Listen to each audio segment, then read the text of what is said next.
दोस्तों प्रकरण की शुरुआत आपणे करी थी प्रवाह विद्युत। प्रकरण 1 અને 2 માં વિદ્યુત ભારોને પકડીને રાખ્યા। પ્રકરણ 3 માં એ વિદ્યુત ભારોને દોડતા કર્યા। यानी કે વિદ્યુત ભારો જ્યારે ગતિમાં આવે છે ત્યારે વિદ્યુત પ્રવાહનું નિર્માણ થાય છે અને એ વિદ્યુત પ્રવાહના બે પ્રકારો પાછા આપણે એ પણ જોયું કે ક્ષણિક પ્રવાહ પણ હોય અને સ્થાયી પ્રવાહ પણ હોય। क्षणिक प्रवाह उदाहरण आपणे लीधुं के आकाश में थती वीजळीना चमकारा के जे दरमियान विद्युत भारो के जे वादळोथी वातावरण तरफ अने त्यांथी पृथ्वी तरफ गति करता होय पण आ विद्युत प्रवाह खूब मोटा एम्पियरना क्रमनो होय एटले मोटी जानहानि पण थई शकती होय। स्थायी प्रवाहना किस्सामां चर्चा जोई तो के एमां विद्युत भारो नदीमां वहेता पाणीना स्थिर प्रवाहनी जेम विद्युत भारो गति करता होय तो स्थायी प्रवाह होय। दरेक वखते प्रवाह स्थायी होवो जरूरी नथी। स्थायी प्रवाह माटे Q/T प्रवाह I आपणे मळ्युं आने के Q is proportional to T। Q/T नो गुणोत्तर ए विद्युत प्रवाहनुं माप आपे, विद्युत प्रवाहनी व्याख्या आपी। आ विद्युत भारो गतिमां आवे एटले विद्युत प्रवाहनुं निर्माण थाय। ए विद्युत प्रवाह एटले के विद्युत भारोनी असरकारक गति। थोड़ा आगळ वधे के हकीकतमां जे विद्युत भारो छे ए विद्युत भारोने गतिमां लाववा माटे ए वीजभारित कणों पर बळ लगाडવું પડે अथवा ए विद्युत भारोने ऊर्जा आपवी પડે। कां तो वीजभारित कणों पर बळ लगाडो कां तो ए वीजभारित कणोने गति कराववा माटेनी जरूरी ऊर्जा पूरी पाडवामां आवे तो ए वीजभारित कणों गतिमां आवे।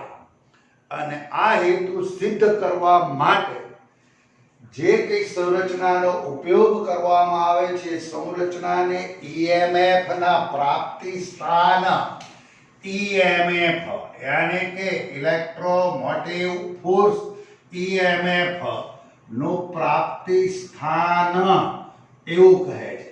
જે સંરચનાઓ દ્વારા વીજભારિત કણોને ગતિમાં લાવવા માટેની જરૂરી ઊર્જા के वीजभारित कणों पर बळ लगाडवामां आवे छे एवी संरचनाने व्यापक रीते EMF यानी के विचालक बळोना प्राप्ति स्थान कहे छे। आ वीजभारित कणोने गतिमां लाववा माटेनुं जरूरी बळ घणी बधी रीते पूरुं पाडी शकाय छे। एमांनी हुं नंबर 1 जो चर्चा करूं तो के विद्युत कोश। आ विद्युत कोश में थती रासायणिक प्रक्रिया ना परिणाम स्वरूपे ए वीजभारित कणोने गति करवा माटे जरूरी बळ पूरुं पड़े। नंबर 2 आ जे समय छे ए समयनी साथे बदलातुं जतुं चुंबकीय क्षेत्र समय साथे बदलातुं जतुं जे चुंबकीय क्षेत्र छे एने कारणे पण आ जे वीजभारित कणो छे ए वीजभारित कणोने गतिमां लाववा माटेनुं जरूरी बळ पूरुं पड़े। अने नंबर 3 तापमान जे छे तापमाननो तफावत यानी के तापमानना तफावतने लीधे पण ए वीजभारित कणोने गतिमां लाववा माटेनी जरूरी ऊर्जा मळी रहे अथवा तो ए वीजभारित कणो तापमानना तफावतने कारणे ए वीजभारित कणो पर बळ लागे अने ए वीजभारित कणो गतिमां आवे अने विद्युत प्रवाहनुं निर्माण थाय। आपणी दोस्तों आजनी चर्चानो जे मुख्य एट्रेक्शन छे ए आ छे। फरी एक बार वीजभारित कणोने गतिमां लाववा माटे कां तो एना पर बळ लगाडવું પડે कां तो गतिमां आवे ए माटे एने जरूरी ऊर्जा पूरी पाडवी पड़े। आ बळ के आ ऊर्जा पूरी पाडे एवी डिवाइसिस एवी रचनाओने व्यापक रीते EMF इलेक्ट्रोमोटिव फोर्स ना प्राप्ति स्थान कहे छे। दाखला तरीके नंबर 1 विद्युत कोषमां थती रासायणिक प्रक्रियाना परिणाम स्वरूपे ए वीजभारित कणों पर बळ लागे दौड़ता थाय प्रवाहनुं निर्माण थाय। સમય સાથે બદલાતું જતું ચુંબકીય ક્ષેત્ર અને તાપમાનના તફાવતને કારણે પણ એ વ્યવહારિક કણો પર બળ લાગે અને એ કણો દોડતા થાય, પ્રવાહનું નિર્માણ થાય. આજની ચર્ચાનો મુખ્ય દોર તો કે વિદ્યુત કોષમાં થતી રાસાયણિક પ્રક્રિયા. અને એ વિદ્યુત કોષમાં થતી રાસાયણિક પ્રક્રિયાની જે ચર્ચા આજે કરવા માંગુ છું દોસ્તો, તમારી સામે બરોબર એને ધ્યાનથી સમજવાનો પ્રયાસ કરજો કે ધારો કે એક વિદ્યુત કોષ છે, આ એક કોષ છે. આ કોષની અંદર રાસાયણિક મસાલા ભરેલા હોય, એટલે કે રાસાયણિક અંદર દ્રાવણ ભરેલું હોય. એ H2SO4 હોય, CuSO4 હોય, કોઈ પણ દ્રાવણ છે, એ દ્રાવણ આ કોષની અંદર આ રીતે ભરેલું હોય. બરોબર, ધ્યાનથી સમજો દોસ્તો. અને હવે એમાં આ રીતે બે ધાતુના સળિયાઓ હોય. આમાંનો આ એક સળિયો અને એક બીજો, કે જે સળિયાઓ આ કોષમાં યાને કે આ દ્રાવણમાં અંશતઃ ડુબાડવામાં આવે છે. ધાતુના બે સળિયા આ દ્રાવણ અને પાત્રથી બનતી રચનાને કહેવાય વિદ્યુત કોષ. ફરી પર દ્રાવણ, ધાતુના બે સળિયા યાની કે ઇલેક્ટ્રોડ્સ અને પાત્રથી બનતી રચનાને કહેવાય કોષ યાની કે બેટરી. હવે આમાં આ જે પાત્ર છે, એ પાત્રમાં જે દ્રાવણ છે એમાં પહેલેથી જ ધન વિદ્યુત ભારો પણ હોય અને ઋણ વિદ્યુત ભારો પણ હોય. પહેલેથી જ એમાં વિદ્યુત ભારો હોય છે. આ વિદ્યુત ભારો એટલે કે આ ધન વિદ્યુત ભાર હું બતાવું, બહુ વિદ્યુત ભારો નથી બતાવવાના, થોડાક જ બતાવવાના. આ ઋણ વિદ્યુત ભાર બતાવું. અંદર આ રાસાયણિક મસાલા કહેવાય. રાસાયણિક મસાલા એટલે દ્રાવણ, ઇલેક્ટ્રોડ્સ, એ રાસાયણિક મસાલા કહેવાય. અંદર પાત્રમાં જે રાસાયણિક મસાલા છે, એ રાસાયણિક મસાલાઓ વચ્ચે યોગ્ય રાસાયણિક પ્રક્રિયા થાય અને એ પ્રક્રિયાના પરિણામ સ્વરૂપે આ જે વિદ્યુત ભારો છે, વિદ્યુત ભારો ઉપર બળ લાગે. એ વિદ્યુત ભારો ઉપર બળ લાગે, એ જે બળ લાગે છે, બળને આપણે નોન ઇલેક્ટ્રિકલ ફોર્સ યાને કે એને હું FN કહું, એને કહેવાય અવિદ્યુતીય બળ. It's a non electric force. Electric force, અવિદ્યુતીય બળ લાગે. એ અવિદ્યુતીય બળ લાગે એટલે કે એના પર આમ ધક્કો આવે, એટલે એ વિદ્યુતભાર ગતિ કરીને આગળ જાય, એટલે કે એના પર બળ લાગ્યું અને એને સ્થાનાંતર કર્યું. બળ ગુણ્યા સ્થાનાંતર એટલે કાર્ય થયું, યાની કે વિદ્યુતભારને કંઈક ઉર્જા મળે. અવિદ્યુતીય બળ લાગવાથી એ ધન વિદ્યુતભારને કંઈક ઉર્જા પ્રાપ્ત થાય અને એ ઉર્જા લઈ એ ધન વિદ્યુતભાર આ ધ્રુવ પર આવી અને બેસે, કે જે ધ્રુવને હું એ નામ આપું. પણ એ જ અવિદ્યુતીય બળ 10 એકમ જેટલું ધન ઉપર આમ લાગ્યું તો ઋણ ઉપર એ જ અવિદ્યુતીય બળ આ દિશામાં લાગે 10 એકમ. આ 10 એકમ બળ આ ધન વિદ્યુત ભાર પર પણ લાગે અને એ જ બળ 10 એકમ એ ઋણ વિદ્યુત ભાર ઉપર પણ લાગે. પણ ઋણ વિદ્યુત ભાર પર બળ આમ લાગે અને ધન વિદ્યુત ભાર પર બળ આમ લાગે. યાની કે અવિદ્યુતીય બળને કારણે આ ધન વિદ્યુત ભાર જે છે એ ધાતુની પ્લેટ A ઉપર જાય અને ઋણ વિદ્યુત ભાર જે છે એ ધાતુની પ્લેટ B ઉપર આવે, યાની કે અહીંયા આવીને આમ બેસે. પછી એ જ પ્રમાણે અહીંયા બીજો વિદ્યુત ભાર આવી અને બેસે. અહીંયા પણ અહીંયા બીજો એક ઋણ વિદ્યુત ભાર આવી અને બેસે. યાની કે આ બી પ્લેટ ઉપર ઋણ વિદ્યુત ભાર જમા થતા જાય એટલે ઋણ ધ્રુવ કહેવાય. એ ઉપર ધન જમા થતા જાય એટલે એને ધન ધ્રુવ કહો. દોસ્તો, કદાચ ભૂલી તો નથી ગયા ને કે ધનથી ઋણ વિદ્યુત ક્ષેત્ર પ્રસ્થાપિત થાય, એટલે કે હવે આ દિશામાં એક વિદ્યુત ક્ષેત્ર ઉત્પન્ન થશે. જેમ જેમ અહીંયા ધન જમા થતા જશે, અહીંયા ઋણ જમા થતા જશે, તેમ તેમ આ બંને ઇલેક્ટ્રોડ્સ વચ્ચે એક પ્રબળ વિદ્યુત ક્ષેત્ર ઉત્પન્ન થતું જશે. ચર્ચાનો દોર આવો ચાલ્યો. પાત્રમાં રાસાયણિક મસાલાઓ વચ્ચે યોગ્ય રાસાયણિક પ્રક્રિયાથી, મસાલા એટલે હળદર, મીઠું, તેલ નહીં, સંયોજનો એટલે દ્રાવણ, ધાતુની પ્લેટો, એમની વચ્ચે રાસાયણિક પ્રક્રિયાના પરિણામ સ્વરૂપે એ ધન અને ઋણ વિદ્યુત ભારો પર બળ લાગ્યું. આ બળનું મૂળ રાસાયણિક પ્રક્રિયામાં હોવાથી તેને રાસાયણિક બળ પણ કહેવાય. એને અવિદ્યુતીય બળ પણ કહે છે. આ અવિદ્યુતીય બળને કારણે ધન વિદ્યુત ભારો પ્લેટ A તરફ, ઋણ વિદ્યુત ભારો પ્લેટ B તરફ, યાની કે દ્રાવણમાં વિદ્યુત ભારો ગતિ કરે, ઋણ આમ ગતિ કરે, ધન આમ ગતિ કરે, વિદ્યુત ભારો ગતિમાં આયા, વિદ્યુત પ્રવાહનું નિર્માણ થયું. આ પરિસ્થિતિ ચાલુ રહે છે. અહીંયા આગળ બધા ધન જમા થતા ગયા, અહીંયા ઋણ જમા થતા ગયા. બે પ્લેટ વચ્ચેના વિસ્તારમાં ધનથી ઋણ તરફનું ક્ષેત્ર વધારે ને વધારે પ્રબળ બનતું ગયું. યાની કે આ ક્ષેત્ર પ્રબળ બનતું ગયું, એક વિદ્યુત ક્ષેત્ર પ્રબળ બનતું ગયું. અને વિદ્યુત ક્ષેત્ર પ્રબળ બનતું ગયું એટલે કે વિદ્યુત ભારો પર લાગતું જે વિદ્યુતીય બળ હોય QE એ પણ વધતું જાય. because of this is our formula, if when this increase, now then this also increase.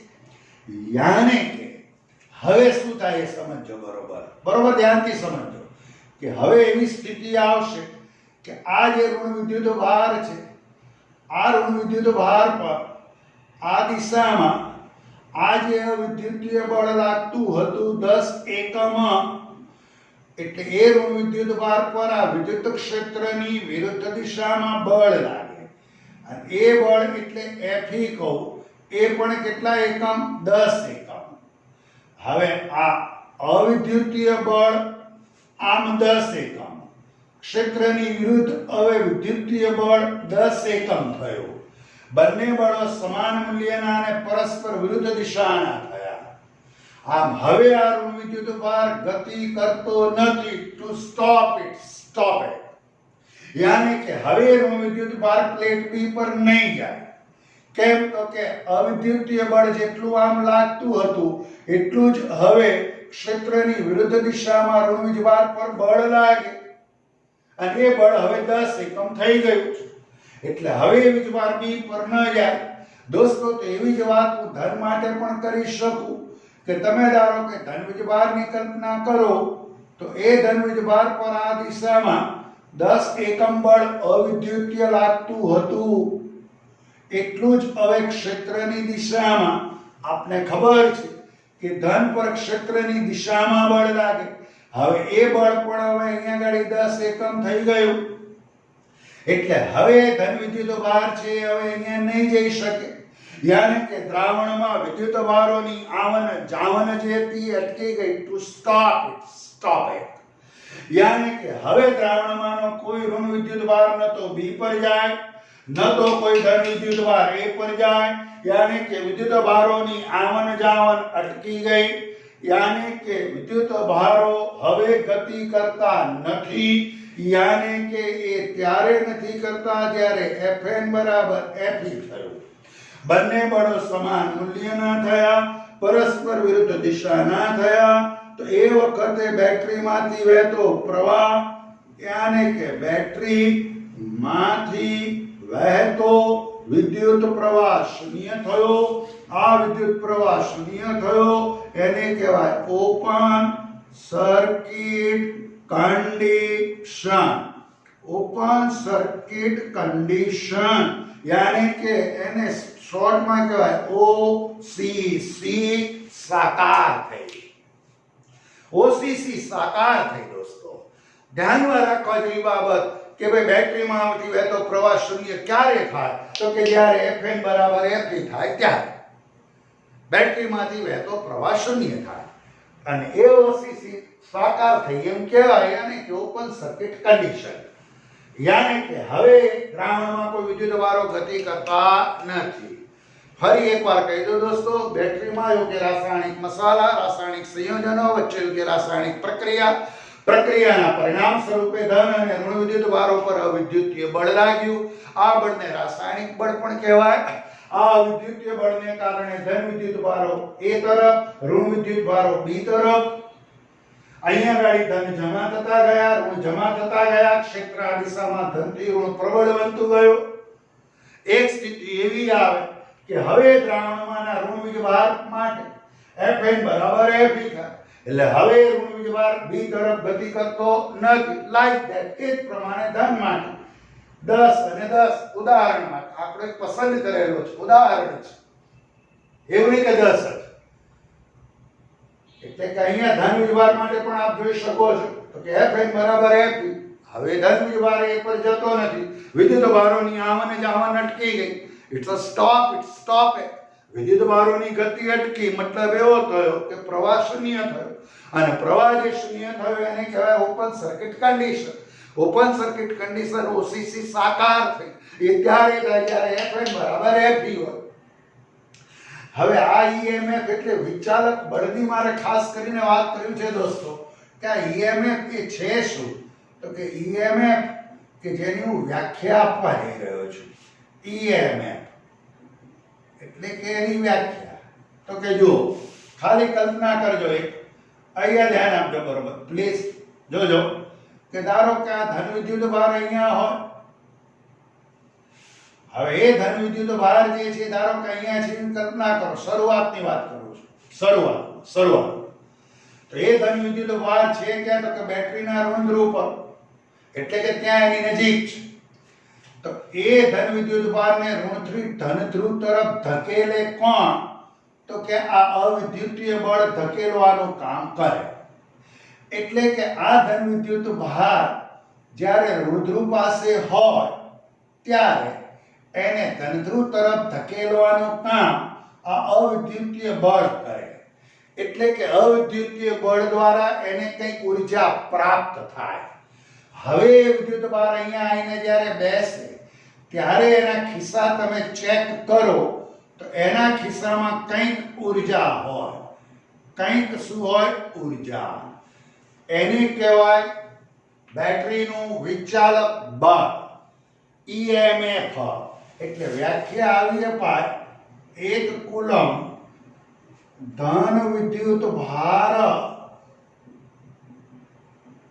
બેટરીના ઋણ ધ્રુવથી ધન ધ્રુવ પર પહોંચે તે દરમિયાન તેણે અવિદ્યુતીય બળ એટલે કે બેટરી પણ કહેવાય, બેટરી પાસેથી, કોષ પાસે બળ પાસેથી મેળવેલી કુલ ઉર્જાને બેટરીનું EMF યાને કે વિચાલક બળ કહે છે. આ વિચાલક બળ જે છે એ વિચાલક બળ કે જેનો એકમ વોલ્ટ છે, આ ધ્યાન રાખજો. વિચાલક બળનો એકમ વોલ્ટ છે અને વોલ્ટ બરાબર જૂલ પ્રતિ શું થાય? કુલમ. દોસ્તો વિદ્યુત સ્થિતિમાનનો તફાવતનો એકમ પણ વોલ્ટ, વિચાલક બળનો એકમ પણ વોલ્ટ છે. તમારે આ કાર્ય શોધવું હોય તો શોધી શકો આ રીતે. જુઓ, આ B એટલે તમારો કયો? તો કે ઋણ ધ્રુવ. આ A એટલે કયો? તો કે ધન ધ્રુવ. તો આખો ગતિમાર્ગ થયો? તો કે હા. આ ધન વિદ્યુત ભાર અહીંથી અહીંયા ગયો, એના ઉપર બળ કયું લાગ્યું? તો કે Fn લાગ્યું. હવે આને અતિ સૂક્ષ્મ ખંડોમાં વિભાગી નાખો આખા માર્ગ. એમાંનો આ એક જ સૂક્ષ્મ ખંડ પસંદ કરો અને એ સૂક્ષ્મ ખંડ માટેનો સૂક્ષ્મ સ્થાનાંતર dl લઈ લો અને એના પર લાગતું બળ તમે Fn કહી દો તો તમને સૂક્ષ્મ કાર્ય dw મળે આ એક જ ખંડ માટેનો ધોરણ 11 તો કે હા અરે ભાઈ તમે ઇન્ટિગ્રેશન આપો એટલે તમને કુલ કાર્ય મળી જાય આ ઋણ ધ્રુવ આ ધન ધ્રુવ આ ધન વિદ્યુતભાર અવિદ્યુતીય બળ લાગ્યું B થી A પર પહોંચ્યો યાને કે ઋણ ધ્રુવ થી ધન ધ્રુવ પર પહોંચ્યો કોને કારણે અવિદ્યુતીય બળને કારણે આ વિદ્યુતીય બળ લાગ્યું એટલે એને શું મળી ઊર્જા એટલે કે અવિદ્યુતીય બળ લાગવાથી સ્થાનાંતરિત થઈ અને અહીંયા એટલે આખો આ જે ગતિમાન છે અને અનેક સૂક્ષ્મ ખંડોમાં વિભાગ એક જ સૂક્ષ્મ ખંડ માટેનો સૂક્ષ્મ સ્થાનાંતર dl કહી દો દરેક ખંડ સૂક્ષ્મ હોવાથી બળ Fn અચળ લઈ શકાય એટલે તમને સૂક્ષ્મ કાર્ય મળે ઇન્ટિગ્રેશન કરો કુલ કાર્ય મળે મૂળ વાત પર આવો ટૂંકમાં EMF એટલે એકમ ધન વિદ્યુતભારે બેટરી પાસેથી મેળવેલી કુલ ઊર્જા એકમ ધન વિદ્યુતભારે બેટરી પાસેથી એટલે કે અવિદ્યુતીય બળો દ્વારા પ્રાપ્ત કરેલી કુલ ઊર્જા ને કહેવાય બેટરીનું વિચાલક બળ દોસ્તો બેટરીનું જ્યારે વિચાલક બળ હોય એટલે કે Fn બરાબર જ્યારે આ Fe હોય તો at that time વિદ્યુત સ્થિતિમાનનો તફાવત V is equal to E એવું લખી શકાય યાને કે અત્યારે અહીંયા 1 કુલંબ ધન વિદ્યુતભાર દીઠ 1 કુલંબ ધન વિદ્યુતભાર દીઠ ધારો કે ઊર્જા 10 જૂલ છે કેટલા જૂલ 10 જૂલ છે બધું વિદ્યુતભારોની આવન જાવન અટકી ગઈ છે સ્ટોપ ઇટ અહીંયા ધન વીજભાર બેઠો છે 1 કુલમ ધન વીજભાર દીઠ ખિસ્સામાં ઊર્જા 10 જૂલ છે 1 કુલમ ધન વીજભાર દીઠ ઊર્જા 10 જૂલ છે આ 10 જૂલ ઊર્જા એને આપી કોણે તો કે બેટરીએ અથવા તો કોના દ્વારા મળી તો કે અવિદ્યુતીય બળો દ્વારા મળી મેં એના ખિસ્સા ચેક કર્યા એના ખિસ્સામાં 10 જૂલ ઊર્જા યાને કે એ 10 જૂલ ઊર્જા એને બેટરી પાસેથી મળી અવિદ્યુતીય બળો પાસેથી મળી યાને કે આ બેટરીનું વિચાલક બળ 10 વોલ્ટ છે એમ કહેવાય આ બેટરીના બે ધ્રુવો વચ્ચેનો વિદ્યુત સ્થિતિમાનનો તફાવત પણ 10 વોલ્ટ છે એમ કહેવાય 1 કુલમ ધન વીજભાર દીઠ બેટરીના ધન ધ્રુવ પર ઊર્જા 10 જૂલ છે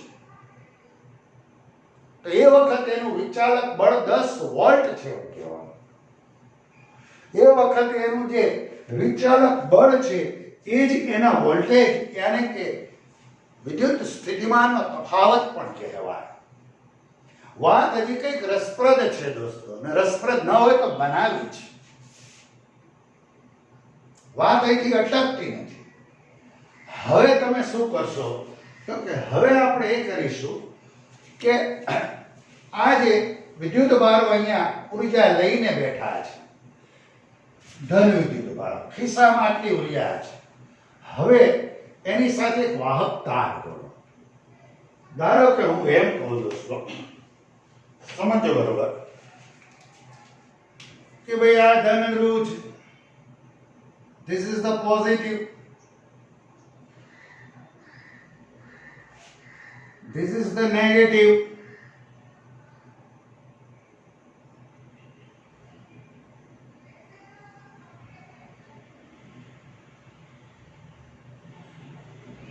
A કહેતા હતા B કહેતા હતા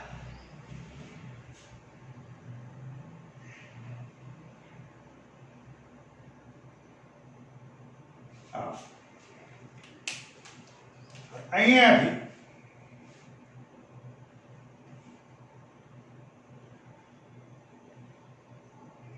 એક અવરોધ જોડી દો આ અવરોધને આમ બતાવાય દોસ્તો મેં તમને કીધું હતું કે ઇલેક્ટ્રોન જ્યારે વાહકમાં ગતિ કરતા હોય ત્યારે પેલા ધન આયનો સાથે અથડાતા કૂટાતા હોય એટલે કે એની ગતિમાં અવરોધ ઉત્પન્ન થાય છે, અડચણ પેદા થાય છે. આ ઉપરાંત વાહક કોઈ પણ હોય, વાહકમાં પોતે આંતરિક ક્ષતિ હોય, એમાં ખાડા ટેકરા હોય, તિરાડ હોય, કાટ હોય, ધૂળ હોય, એના રચકણો હોય, અશુદ્ધિઓ હોય. એ અશુદ્ધિઓને કારણે પણ એ વ્યવહારિક કણોની ઇલેક્ટ્રોનની ગતિ અવરોધાય છે. અને એ ગતિ જે અવરોધાય છે એને વાહકનો અવરોધ કહે છે. દરેક વાહક પાસે ઇલેક્ટ્રોનની ગતિ અવરોધવાનો ગુણધર્મ છે જ. દરેક વાહક પાસે ઇલેક્ટ્રોનની ગતિ અવરોધવાનો ગુણધર્મ હોય જ છે, જેને વાહકનો અવરોધ કહેવાય, જેને આ રીતે બતાવાય. ધોરણ 10 માં પણ આપણે ભણ્યા છે. હવે હું આ વાહકતા સાથે એક અવરોધ જોડી દઉં. તમને કદાચ વધારે ખ્યાલ આવે તો થોડીક એવી વાત કરું કે ધારો કે અહીંયા મેં આવો બલ્બ જોડ્યો છે, અને એ બલ્બમાં તમને ખબર છે કે ફિલામેન્ટનો આમ તાર હોય છે. એટલે અહીંયા ગળી ધન વિદ્યુત ભારો પાસે આ 10 જૂલ ઉર્જા એટલે કે ધનિક છે, માલદાર છે. માણસ પાસે પૈસા આવે એટલે ઝાલ્યો રહે નહીં. મણિનગર હોય એટલે પૈસા દાતા એટલે વળી પાછો પારડી જાય, વળી પાછો ત્યાંથી આગળ સીજી રોડ ને ત્યાંથી બોપલ ને ત્યાંથી ઉપર જતો રહે. કરતા અહીં રે ને ભાઈ સંતોષ નથી. તેવી રીતે ધન વિદ્યુત ભારો અહીંયા લઈને બેઠા છે. શું તો કે ઉર્જા બેટરી પાસેથી.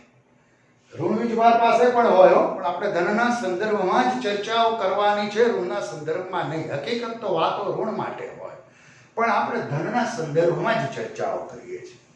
એટલે અહીંયા આગળ વિદ્યુત ભારો પાસે ઉર્જા છે 10 જૂલ. હવે એ ધન વિદ્યુત ભાર જે છે, એ ધન વિદ્યુત ભાર ગતિ કરતો કરતો આ રીતે આ અવરોધમાંથી પસાર થાય અને બહાર આવે. ખરેખર તો ઇલેક્ટ્રોન ગતિ કરતા, પણ આપણે ચર્ચા ધનના સંદર્ભમાં મેં પહેલા જ કીધું. એ અહીંયા આવે.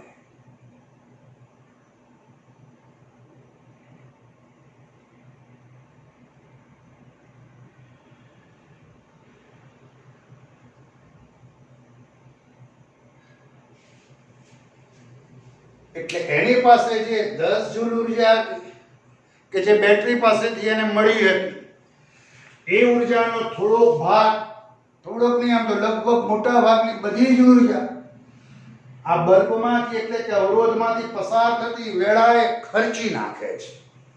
યાની કે અવરોધનો સામનો કરવામાં પોતાની પાસે જે કઈ ઉર્જા હતી એ ઉર્જા એ ખર્ચી નાખે છે.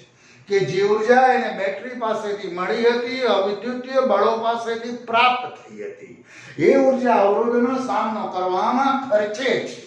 ખર્ચી અને વળી પાછો અહીંયા બી ઉપર આવે, એટલે કે ઋણ ધ્રુવ પર આવે, એના ખિસ્સા ચેક કરો તો ખાલી. યાને કે હવે એના ખિસ્સામાં ઉર્જા નથી, એટલે કે અહીંયા એનું જે સ્થિતિમાન છે એ નીચું સ્થિતિમાન કહેવાય. એટલે કે એણે પોતે 10 જૂલ ઉર્જા અવરોધમાંથી પસાર થતી વેળાએ મોટા ભાગની ઉર્જા એણે ખર્ચી નાખી. અને એ ઉર્જા એણે ખર્ચી અવરોધનો સામનો કરવામાં એટલે બલ્બ પ્રકાશિત થયો, ઝળહળ્યો, આપણને આનંદ થયો. યાની કે એની પાસે જે ઉર્જા હતી, ઉર્જાનો પ્રકાશ ઉર્જામાં રૂપાંતર થયું. અવરોધનો સામનો કરવામાં ઉર્જા ખર્ચી, એ ઉર્જાનો પ્રકાશ ઉર્જામાં રૂપાંતર થયું. અને એ પોતે જ્યારે બી પર આવે ત્યારે એના ખિસ્સા ખાલી છે. એટલે વળી પાછું આ બેટરી એટલે કે અવિદ્યુતીય બળ અથવા તો આ બેટરી જે કહો તે, એ બેટરી એ વિદ્યુત ભારોની માં છે. તરત જ એની કે માં મને ઉર્જા આપો, એટલે કે બેટરી એની માં છે. અથવા તો અવિદ્યુતીય બળ તરત જ કે ભાઈ તું અહીં કેમ બેઠો છો, તારે તો એ ઉપર રહેવાનું છે. તો કે મારે જવું છે પણ મારી પાસે ઉર્જા નથી. એટલે અવિદ્યુતીય બળ યાને કે બેટરી વળી પાછો એને અહીંયા ઋણથી ધન ઉપર ધકેલે. એટલે એ વિદ્યુત ભાર જે છે, વિદ્યુત ભાર પાછો અહીંયા ઋણથી ધન આમ જાય, આમ ગતિ કરતો કરતો. પણ એ શું કામ ગયો, કોને કારણે ગયો, તો કે અવિદ્યુતીય બળને કારણે ગયો. બેટરીને કારણે ગયો. બેટરીએ અવિદ્યુતીય બળે એને ઉર્જા પૂરી પાડી અને એ ઉર્જા લઈ અને એ તરફ ગયો અને એ ઉપર આવ્યો. હવે જ્યારે એ ઉપર દોસ્તો આવે ને ત્યારે એ ઉપર જ્યારે એ વિદ્યુતભાર આવે છે ત્યારે તમે એના ખિસ્સા ચેક કરો તો એના ખિસ્સામાં 9.5 ફરીવાર એના ખિસ્સામાં 9.5 જૂલ ઉર્જા હોય. કેટલી હોય? 9.5. બરોબર, ધ્યાનથી સમજજો. હવે અહીંયા આગળ તો ખિસ્સા ખાલી હતા. અવિદ્યુતીય બળ દ્વારા એને ઉર્જા પ્રાપ્ત કરી, બેટરી દ્વારા પ્રાપ્ત કરી, ધન ધ્રુવ પર આવ્યો, ખિસ્સા ચેક કર્યા તો ખિસ્સામાં 9.5 જૂલ. વળી પાછો એ વિદ્યુતભાર વાહકના અવરોધમાંથી પસાર થયો, સામનો કરવામાં ખર્ચે વળી અહીંયા ધન વિદ્યુતભાર આવ્યો, ઋણ ઉપર એ વિદ્યુતભાર આવ્યો. વળી પાછા ખિસ્સા ખાલી. વળી પાછો વિદ્યુતીય બળ એને ઉર્જા આપે અને વળી પાછો અહીંયા આવે, ખિસ્સામાં આટલી હોય, અહીંયા આવે, ખિસ્સા ખાલી. આવું સતત ચાલ્યા કરે છે દોસ્તો. જ્યાં સુધી બેટરી પાસે હશે ત્યાં સુધી એને આપશે, પછી એમ કહેશે બેસા હવે કંઈ છે નહીં, એટલે આપણે કહીએ કે બેટરી ડિસ્ચાર્જ થઈ, પધરાવો કાંકરિયામાં. અહીં એવું નથી. અહીંયા ઘડી એના ખિસ્સા ખાલી એટલે સ્થિતિમાન નીચું કહેવાય. અહીંયા આવે એટલે એના ખિસ્સા ભરેલા એટલે એનું સ્થિતિમાન ઊંચું કહેવાય. સ્થિતિમાન અહીંયા એનું ઊંચું કહેવાય. યાને કે આ વિદ્યુતભારને નીચા સ્થિતિમાનેથી ઊંચા સ્થિતિમાને લઈ જવાનું કામ અવિદ્યુતીય બળ કરે છે અથવા તો બેટરી કરે છે. અહીંયા ખિસ્સા કેવા? ખાલી. ખિસ્સા કેવા? ભરેલા. સ્થિતિમાન કેવું? નીચું. અહીંયા સ્થિતિમાન કેવું? ઊંચું. આ વિદ્યુતભારોને નીચા સ્થિતિમાનેથી ઊંચા સ્થિતિમાને લઈ જવાનું કામ એ કોષ યાને કે બેટરી અવિદ્યુતીય બળ કરે છે. અહીંયા આવે ખિસ્સામાં 9.5 જૂલ ઉર્જા, વળી પાછો અવરોધનો સામનો કરી ખર્ચી, અહીંયા આવ્યો ખિસ્સા ખાલી, અવિદ્યુતીય બળ દ્વારા પાછો એ પણ આવું સતત ચાલ્યા કરે. વિદ્યુતભાર સતત સર્ક્યુલેશનમાં છે, મોશનમાં છે, વિદ્યુત પ્રવાહનું નિર્માણ થાય. દોસ્તો બાહ્ય પરિપથમાં એ ધન વિદ્યુતભાર આમ ગતિ કરે છે, આમ ગતિ કરે છે. એટલે ધારો કે આને હું C બિંદુ કહી દઉં, આને હું D બિંદુ કહું, તો બાહ્ય પરિપથમાં એની જે ગતિ છે, ગતિ આમ C થી D આમ છે, પણ બેટરીની અંદર એની ગતિ કોષમાં B થી A તરફ કહેવાય. યાને કે કોષમાં એ વિદ્યુતભારની ગતિ B થી A તરફ થાય. ક્યાં થાય? B થી A તરફ. યાને કે વિદ્યુતભાર સતત સર્ક્યુલેશનમાં છે, મોશનમાં છે, વિદ્યુત પ્રવાહનું નિર્માણ થયું છે. પ્રશ્ન એ છે દોસ્તો કે અહીંયા ઘડી જ્યારે આવે ત્યારે એના ખિસ્સામાં 9.5 જૂલ ઉર્જા છે. ખરેખર એવું શું થયું? તો પહેલા તો 10 હતી, હવે કેમ આટલી? તો કે એને બેટરી પાસેથી મેળવેલી જે ઉર્જા છે, ઉર્જા તો 10 જૂલ જ હોય. અવિદ્યુતીય બળો દ્વારા પ્રાપ્ત થતી કુલ ઉર્જા તો 10 જૂલ જ હોય. પણ એ વિદ્યુતભાર જ્યારે આ દ્રાવણમાંથી યાને કે રાસાયણિક મસાલામાંથી પસાર થાય છે ત્યારે એની ગતિ અવરોધાય છે અને એ અવરોધનો સામનો કરવામાં એ થોડીક ઉર્જા પાછો ખર્ચે છે. એને કહેવાય બેટરીનો આંતરિક અવરોધ. એને મેળવેલી કુલ ઉર્જા એટલે વિચાલક બળ E, પણ બેટરીનો આંતરિક અવરોધ એટલે કે ધારો કે હું એમ કહું 0.5 જૂલ જેટલી ઉર્જા એ ખર્ચી નાખે. આ દ્રાવણમાંથી અવિદ્યુતીય બળ દ્વારા એને પ્રાપ્ત તો થાય દોસ્તો, પણ પછી આ દ્રાવણમાંથી આમ તરતો એટલે કે આ રીતે પસાર થાય, ગતિ અવરોધાય. કેમ? તમે રસ્તા ઉપર ચાલો ને પાણીમાં ચાલો એમાં ફેર નહીં દોસ્તો, ઘણો ફેર. પાણીમાં ચાલો એટલે ગતિ અવરોધાય, આ એવી વાત છે. રસ્તા ઉપર ગતિ જે અવરોધાય એના કરતાં પાણીમાં જ્યારે ચાલો તમે તો ગતિ વધારે અવરોધાય. તો એવી જ રીતે અહીંયા આ ધન વિદ્યુતભાર અહીંયા B થી A પર જાય તે દરમિયાન જે કંઈ ઉર્જા મળી હોય બેટરી પાસેથી, અવિદ્યુતીય બળો પાસેથી, એ પૈકીમાંની થોડીક ઉર્જા એ બેટરીના આંતરિક અવરોધનો સામનો કરવામાં ખર્ચે છે, પણ બહુ ઓછી ખર્ચે છે દોસ્તો, 0.5 જૂલ. હવે એ 0.5 મેળવેલી કુલ ઉર્જા 10. ફરી એકવાર કહું છું, મેળવેલી કુલ ઉર્જા તો કે 10 જ હોય જે આપણે ભણી ગયા, પણ એમાંથી 0.5 એને ખર્ચી નાખી. આ 0.5 એટલે બેટરીના આંતરિક અવરોધ વિરુદ્ધ ખર્ચાતી ઉર્જા. સ્મોલ r એટલે બેટરીનો આંતરિક અવરોધ અને I એટલે બેટરીમાંથી વહેતો પ્રવાહ, યાને કે મેળવેલી કુલ ઉર્જામાંથી બેટરીના આંતરિક અવરોધ જેટલી એટલે કે IR જેટલી ખર્ચી નાખે, એટલે કે કુલ ઉર્જા કરતા IR જેટલી ઉર્જા ઓછી હોય. એક જ વાત છે. ફરીવાર મેળવ્યું હોય ટોટલ વિદ્યુતીય બળ પાસેથી કેટલી 10, પણ એ 10 લઈને પેલો જ્યારે રાસાયણિક મસાલામાંથી પસાર થાય એટલે એનો સામનો કરવામાં, બેટરીનો આંતરિક અવરોધ છે એનો સામનો કરવામાં થોડીક ઉર્જા ખર્ચે, એટલે કે 0.5. એ 0.5 એટલે IR, આંતરિક અવરોધ વિરુદ્ધ ખર્ચાતી ઉર્જા. અને હવે એને કહેવાય બેટરીના ટર્મિનલ વોલ્ટેજ.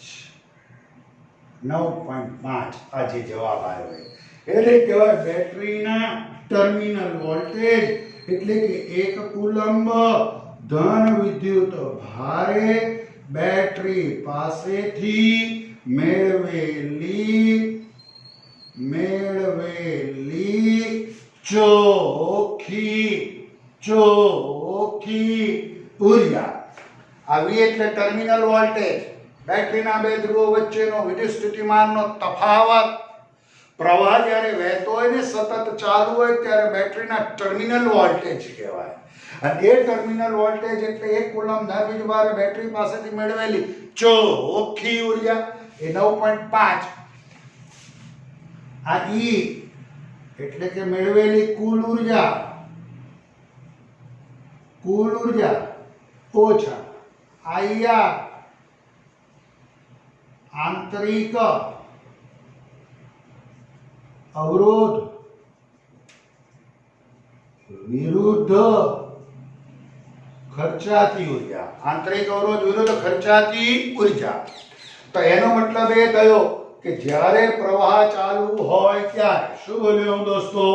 જ્યારે પ્રવાહ ચાલુ હોય ત્યારે બેટરીના terminal voltage it is less than વિચાલક બળ E. જો ટર્મિનલ વોલ્ટેજ એટલે ચોખ્ખી ઉર્જા કેટલી આવી? 9.5.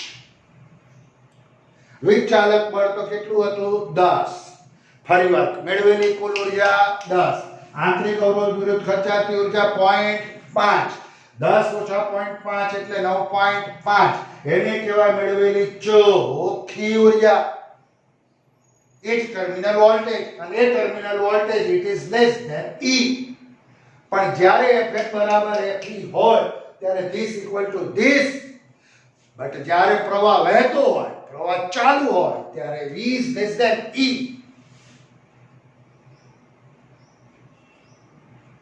એક વસ્તુ મને ગમી કે નીચા સ્થિતિમાનેથી ઊંચા સ્થિતિમાને લઈ જવાનું કામ બેટરી કરે છે, કોષ કરે છે, અવિદ્યુતીય બળ કરે છે. બેટરી એ વિદ્યુત ભારોની માં છે. બગીચાની અંદર એકવાર ફરવા ગયો, એક માતા નાના છોકરાને લઈ. છોકરું રડે, માતાને ગમે નહીં ક્યારે. એ છોકરું યારે કે ભૂલકું રોવા લાગ્યું, રોયું એટલે એને લપસણી ઉપર મૂક્યું, એટલે એ છોકરું લપસીને નીચે આવ્યું. છોકરું કિલકિલાટ હસવા લાગ્યું. માતાને પણ ખૂબ આનંદ આવ્યો, કારણ કે છોકરું નાનું ભૂલકું હશે એની માને બહુ ગમતું હોય છે. તમને ધીરે ધીરે આગળ ખબર પડશે. પણ એ છોકરું નીચે આવ્યું એટલે એ છોકરું જે છે એ છોકરું જેવું નીચે આવ્યું એટલે એની માએ વળી પાછું એને તેડ્યું, ઊંચક્યું અને વળી પાછું ઉપર મૂક્યું. વળી પાછું છોકરું આપમેળે નીચે આવ્યું, વળી પાછું એ છોકરાને નીચેથી ઉપર લઈ ગયું. એટલે કે એ ઊંચા સ્થિતિમાનેથી છોકરો આપમેળે નીચા સ્થિતિમાને આવે છે. એટલે કે અહીંયા એ માલદાર હતો, ત્યાંથી એ નીચા સ્થિતિમાને આવી ગયો. છોકરો ઊંચા સ્થિતિમાનેથી નીચા સ્થિતિમાને આવ્યો. હવે એ છોકરાને નીચા સ્થિતિમાનેથી ઊંચા સ્થિતિમાને લઈ જવાનું કામ એની માં કરે છે. યાને કે એની માં એના પર બળ લગાડે છે. એ બળ લગાડે છે એટલે કે એના પર કાર્ય કરે છે. આ કાર્ય દરમિયાન એ છોકરો ઉર્જા મેળવે છે. એ છોકરો વળી પાછો ઊંચા સ્થિતિમાનેથી નીચા સ્થિતિમાને આવે છે. આમ ચાલ્યા કરે છે. યાને કે બેટરી એ વિદ્યુત ભારોની માં છે. ઇન શોર્ટ એવું કહી શકાય આમ કેવું હોય તો કે ભાઈ એને નીચા સ્થિતિમાનેથી ઊંચા સ્થિતિમાને લઈ જવાનું કામ વિદ્યુત કોષ કરે છે. બેટરીમાં જ્યારે પ્રવાહ વહેતો હોય, પરિપથમાં પ્રવાહ સતત ચાલુ હોય ત્યારે V is less than E. Fn બરાબર Fe હોય ત્યારે આ બરાબર આ હોય. પણ જ્યારે દોસ્તો ડિસ્ચાર્જ થતું હોય. આના ઉપર ઘણા એમસીક્યુ છે, આપણે બે ચાર એમસીક્યુ નાના નાના છે, ભવિષ્યમાં એકાદ બે લેક્ચરમાં જોઈશું. પણ જ્યારે કોઈ બેટરી ચાર્જ થતી હોય એટલે તમારે બહારથી એને આપવા પડે. જેમ કે મોબાઈલને ચાર્જ કરો છો એટલે ઘરમાં જે આપણી પાસે પેલું પ્લગ ભરાવી નાખીને આપો છો, તો એ વખતે પ્લસ આવે અહીંયા. એ આપણે ભવિષ્યમાં જોઈશું, આવશ્યકના જીવદર્શન એ બધું ત્યારે જોઈશું. હાલમાં છોડો, હાલમાં આટલી વાત છે. વિદ્યુત કોષમાં આ બધી પ્રક્રિયાઓ, આવી વિદ્યુત ભારોની કરામત છે. જરીક એને ધીસ ઇઝ ધ કન્સેપ્ટ. બાકી તમારી ટેક્સ મુજબ આપણે હવે નેક્સ્ટ ટાઈમ ટેક્સમાં જે લખ્યું છે એ મુજબ થોડુંક આગળ વધીશું. ઓકે.